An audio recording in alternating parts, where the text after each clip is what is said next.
नमस्कार दोस्तों, बातें कानून के चैनल में आप लोगों का हार्दिक स्वागत है। जैसा कि आपको सबको पता है, बातें कानून के चैनल में हम कानून से रिलेटेड बातें आपके आगे साझा करते हैं सिंपल और सरल भाषा में। हमारा ये प्रयास अगर आपको अच्छा लगे तो प्लीज़ हमारे चैनल को सपोर्ट कीजिए, सब्सक्राइब कर लीजिए। ये बिल्कुल निःशुल्क है, आपका कोई पैसा नहीं लगेगा, लेकिन इससे हमें बहुत मोटिवेशन मिलता है। Please share, subscribe and like. तो चलिए शुरू करते हैं आज का वीडियो। आज का वीडियो है घरेलू हिंसा, डोमेस्टिक वायलेंस एक्ट 2005। जी हाँ दोस्तों, डोमेस्टिक वायलेंस का मतलब आप सबको भली भांति पता होगा, फिर भी मैं थोड़ा इसके ऊपर बताना चाहूँगी। ये घरेलू हिंसा, जैसे डोमेस्टिक का मतलब है घरेलू और हिंसा होता है वायलेंस। जो हिंसा घर में होती है वो ही होता है घरेलू हिंसा। जैसा कि आपका घर आपके लिए स्वर्ग है, लेकिन एक महिला या एक बुजुर्ग माता पिता या कोई बच्चे, इस एक्ट के अंदर ये सबके लिए है। लिव इन रिलेशनशिप में अगर कोई महिला रह रही है तो ये एक्ट उनको भी कवर करती है। जो लेडीज़ किसी घरेलू हिंसा का शिकार होती है, इस एक्ट के तहत वो कानूनी सहायता, मदद और प्रोटेक्शन पा सकती है। इसके अंदर हिंसा वो है अगर किसी लेडीज़ को उसकी ससुराल में, जैसे ससुराल के शेयर हाउस होल्ड हो, उसमें 2-4 लोग हो, जैसे कि भाई हो, भाई का वाइफ हो, उसके बच्चे हो, माता पिता हो, सास ससुर, वो खुद रहती है अपने पति के साथ और उसके खुद के बच्चे हैं, या उसकी कोई ननद है जो अविवाहित हो। किसी के भी ऐसे बर्ताव से अगर वो शादीशुदा औरत उस घर में हिंसा का शिकार होती है तो वो इस एक्ट के तहत कानूनी सहायता के लिए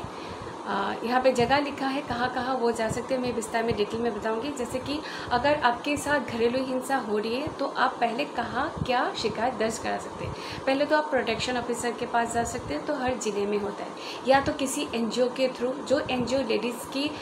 उद्धार के लिए काम करती है, ऐसे एनजीओ के साथ आप संपर्क कर सकते हैं। फिर आप एसएचओ के पास जा सकते हैं, पुलिस में आप शिकायत कर सकते हैं कि आपके साथ घरेलू हिंसा हो रहा है, और लास्ट में आप मजिस्ट्रेट के पास जा सकते हैं। अगर आप कोर्ट के पास आ रहे हो, आपको पहले कोर्ट कहाँ है, क्या है नहीं पता, क्या करना है नहीं पता, तो आप किसी एनजीओ के थ्रू भी कोर्ट के पास आ सकते हैं। तो आपको जब फील हुआ कि आप एक लेडीज़ हो और आपकी शादी के अभी 10-15 साल हो गए, या शादी का सिर्फ 2-3 साल ही हुए हैं, बट आपको जैसे ही आपकी शादी हुई है उसके बाद से या तो दहेज के लिए, या आपके रंग के लिए, या आपकी कामकाज आपके सास ससुर को अच्छा ना लगे इसके लिए, या आपके पति को आप अच्छे ना लगे इसके लिए, कोई भी छोटी से छोटी बहाना लेके अगर आपके साथ हाथापाई तक हो जाता है, मार पिटाई होती है, गाली गलौज होती है, आपके माता पिता तक गाली गलौज देते हैं, आपकी फैमिली वालों को बुरा भला कहते हैं, और आपको ढंग से खाना पीना नहीं देते, आपकी जैसे कि आपको जॉब करने की बहुत इच्छा थी, शादी से पहले ऐसे कहा था कि बहू तो बेटी बन के रहेगी, जो मर्जी वो करे, जैसे रहना वैसे रहे, जो हम खाए वही खाए, जैसे हम रहे वही रहे। लेकिन जैसे कि शादी हो गया, आपने देखा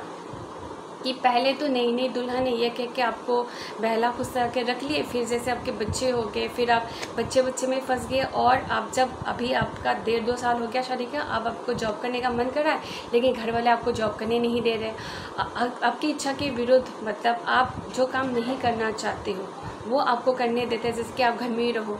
पढ़ाई की तो की है, कौन सा बड़ा तीर मार लिया, अब घर संभालो, इससे ज़्यादा काम आपको क्या करना है, आपको खाना नहीं मिल रहा है क्या, आपको पहनने को नहीं मिल रहा है, ऐसी बातें भी घरेलू हिंसा होती है। फिर आ गया, अगर आपको जैसे कोई बीमारी होकर रखी है, जैसे कि होता है लेडीज़ को कोई इशूज़ होती है, आपका बीमार है, आपकी तबीयत ख़राब है, लेकिन आपको घर का हर काम करवाया जाता है, उस टाइम पे आपको मेडिकल ट्रीटमेंट जो देना चाहिए उस टाइम पे आपको नहीं दिया जा रहा है। फिर अगर आप बीमार हो, सच में बेड पे थोड़ा रेस्ट ले लो सोचा, और आपको बोला कि तो आराम ही करने आई है, आराम ही करती रहती है। तो ये सारी जो बातें हैं, ये सारी बातें जैसे आपको आपकी जो ह्यूमन राइट्स है, एज ए आपका वोमेन जो राइट है, एज ए लेडीज़ जो आपका राइट है, एज ए ह्यूमन बीइंग आपको जो ह्यूमिलेट फील कराता है या आपको नीचा दिखाते हैं, ये सारे घरेलू हिंसा है। ऐसा नहीं है आपको आके 2 थप्पड़ मार दिया, रोज़ आया पति दारू पी के आ रहे, कोई बात नहीं है, आपको मार पिटा कर रहे, यही घरेलू हिंसा है, ये भी घरेलू हिंसा है। और जो हाथ ना उठाए और आपको डांटते रहे, फटकारते रहे, टॉन्ट करे, किसी के साथ कंपेयर करे, ये भी घरेलू हिंसा के अंदर ही आते हैं।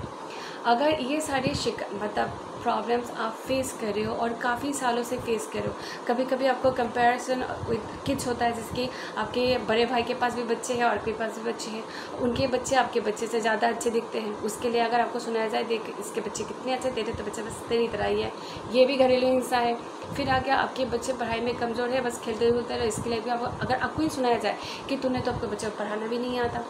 तो अपने बच्चे को ध्यान नहीं रखती, जबकि आप अपने बच्चे को देखो एक एज ए मदर आप उतना ही केयर करके जितना दूसरी मदर अपने बच्चे को करता है, उसके बाद भी अगर ये सारा कंपैरिजन दिखाए, आपके बच्चों के सामने आपको नीचा दिखाए कि तेरी माँ तो तेरे केयर ही नहीं करती, ये सारा घरेलू हिंसा है। या कभी कभी होता है कि आप कोई बात नहीं ऐसे ही आपको भी पिटाई कर दी, बच्चों की पिटाई कर दी, किसी और बात पे गुस्सा है, गुस्सा निकाला आप लोगों के ऊपर, ये भी घरेलू हिंसा है। तो घरेलू हिंसा हर प्रकार की हिंसा है जो एक घर के अंदर, चार दीवार के अंदर एक लेडीज़ को झेलनी पड़ती है। मानसिक रूप से अगर आप किसी को इतना ही नीचा दिखा दो, उसको दुख दे दो, मतलब ऐसा कुछ करो जो वो सुखी ना हो, हैप्पी नहीं है, आप अपने मायके जाना चाहते हो साल 2 साल में एक बार, उस पर भी आपको टॉन्ट करें, ये सारी बातें हो गया घरेलू हिंसा। घरेलू हिंसा अगर आपके साथ हो रही है तो पहला काम आपका है कि आपको इसके अगेंस्ट में आवाज़ उठाना है। आवाज़ आप कैसे उठाएंगे, कहाँ उठाएंगे और आवाज़ उठा के होगा क्या, ये बातें आपको पता होगा तब तो आप आवाज़ उठाओगे। मेरा प्रयास है आपको पता चले कि आपके साथ अगर ये सारी हरकतें हो रही है और अभी आपको ये फील हो रहा है बस और नहीं, मुझे और नहीं झेलना, मेरा बच्चा भी यहाँ सेफ़ नहीं है, मैं भी सेफ़ नहीं हूँ, मेरे पास कोई काम नहीं है, मुझे ये लोगों ने काम करने नहीं दिया, अब मेरी उम्र रही नहीं, तो ये सारी अगर बातें आपने ठान लिए कि नहीं अब मुझे और नहीं झेलना है, अब तो मैं अपने मतलब जो अत्याचार झेलूँ इसके अगेंस्ट में मैं आवाज़ उठाऊँगी। जिस दिन आपने ये तय कर लिया उस दिन देखो आपने आधा जंग जीत लिया। इसके बाद आपका पहला काम है जो मैं सबको कहती हूँ कि अगर आपके साथ कोई भी बुरा घटना घटती है, देखो हम इंसान हैं, हमें डेट घटना सब कुछ भूलने की बीमारी है, हम सब कुछ भूल जाते हैं। तो जिस दिन आपने डिसाइड किया कि मुझे अपने पति के खिलाफ़ जो मेरे साथ ये घरेलू हिंसा कर रहे हैं तो मुझे इसके अगेंस्ट में शिकायत दर्ज करनी है प्रॉपर कोर्ट के अंदर, तो आपको या तो किसी एनजीओ की हेल्प लेनी चाहिए, जो एनजीओ आपके पास है, किसी से पूछिए, क्योंकि आजकल सबको पता होता है कौन सा एनजीओ क्या काम कर रहा है। या आप खुद ही महिला आयोग चले जाइए, वहाँ पे आपकी सुनवाई हो जाएगी, अगर ना हुआ तो आप उस ज़िले की जो कोर्ट होता है आप वहाँ चले जाइए। लेकिन जब वहाँ जाओगे तो आपको ये डिटेल में बताना होगा कि आपके साथ क्या हुआ, detail in the sense that कि समझ में आए कि आपके साथ क्या हुआ। ऐसा नहीं कि कल मेरे साथ ये हुआ इसलिए मैं कोर्ट आ गई कि मेरे साथ तो घरेलू हिंसा हो गया, ऐसा नहीं होता। अगर आपके साथ मतलब कभी गलती से भी हो या जैसे मूड स्विंग का प्रॉब्लम हो या कोई किसी वजह से एक दिन कोई गुस्सा हो गया तो उसको आप कोर्ट लेके नहीं जाओगे। ऐसा करने से कोर्ट वाले भी आपको नहीं सुनेंगे, क्योंकि अगर बर्तन है तो उससे आवाज़ें तो आएगी। घरेलू हिंसा वो है जो लगातार आपके साथ हो के रखा है, कंटिन्यूसली होकर रखा है। 1 साल की मेरे से पूरी साल में आपके साथ हुआ है, हर दिन की बात नहीं, जैसे हफ्ते हो गया, महीने हो गया, मार पिटाई हो गई, साल में सिर्फ एक ही बार मार पिटाई हुई लेकिन आपको टॉन्ट हमेशा किया गया हो, तो ये सारी बातें हैं। तो आपके साथ जो भी घटना घटी है उसको आप पेपर पेन पे लिख के रखिए। डेट याद ना है, महीना याद कर लीजिए। नई शादी है तो आपको ज़्यादा याद रहेगा ही, अगर आपकी पुरानी शादी है 10-15 साल हो गया तो आप थोड़ा आपके दिमाग को जोड़ डालिए, 2 मिनट ठंडे दिमाग से बैठिए और आप अपने जो इंसिडेंट्स है उसको लिखिए, जितना हो सके ऐसे लिखिए कि ये घटना घटी, छोटी छोटी बात पे लड़ाई होके ये हो गया, फिर मेरे साथ मार पिटाई हुई, मेरे बच्चों के साथ हुई। अगर ये सारी घटना घटते समय किसी ने आपको देखा उनका भी नाम लिखिए, जैसे कि आपके रिश्तेदार के सामने ही आपके साथ ये सब हो गया तो उन रिश्तेदार का नाम भी आप मेंशन कीजिए। तो ये सारी बातें आप अगर डिटेल में लिखोगे, कभी कभी होता है ना हस्बैंड कहीं दूर रहते हैं, आपको व्हाट्सएप पे गाली दे दिया है ना, वॉइस मैसेज पे गाली गलौज दे दिया, तो ये सब आपके सेव करके रखिए। अगर जैसे कि ईमेल में भी आता है, किसी ने आपको ईमेल दिया, ईमेल धमकी भरा ईमेल हो, आपके पति की तरफ से आए या आपके फैमिली वालों की तरफ से, जैसे हस्बैंड की रिलेटिव्स की तरफ से आया, तो कोई मतलब ऐसी जो घटनाएं होती है जो आपको कागज़ फॉर्म में, जैसे टेक्निक के ज़माना है कि कोई फोटोग्राफ से हो गया, कोई वीडियो रिकॉर्डिंग है, कोई समारोह चल रहा है उसी पे किसी ने आपको गाली दिया तो आपके पास वीडियो रिकॉर्डिंग भी होगी। तो इन सब चीज़ों को आप संभाल के रखिए और उसको आप सेव करके नोट डाउन कीजिए और उसके बाद आप प्रॉपर तरीके से आप किसी एनजीओ की मदद लेके पहले तो आप हो सके तो प्रोटेक्शन ऑफिसर के पास चले जाए, वो भी आपको जिसके आपका जान मान का खतरा हो गया कि घरेलू हिंसा इतना बच गया कि आप उस घर में रह नहीं सकते, तो तब वो प्रोटेक्शन ऑफिसर आपको सेफ जगह पे रखने की पूरी आपकी मदद करेंगे। कोर्ट के थ्रू आपको